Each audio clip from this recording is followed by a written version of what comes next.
বিমলেন্দ্র চক্রবর্তীর পরিবেশ। গাছ মানে জীবনের আলো হওয়া রোদ্দুর, বন ভরা গাছ চাই চোখ যায় যদ্দূর।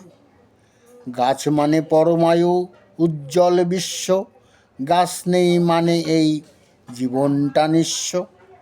কালো ধোয়া ভস ভস, মাইকবাজি পটকা, রক্তের চাপ বাড়ে প্রাণে লাগে খটকা। দূষণের বিষ ঢেলে কে হবে সুস্থ, নির্মল বায়ু মানে দেহ মন সুস্থ। জল তো জীবন, তাই জল হোক স্বচ্ছ, নোংরা দূষিত জল খেলে ঠিক মচ্ছ। চাই বল পরমায়ু, আলো হাসি খুশি চাই, আমাদের পৃথিবীতে আছে মোটে একটাই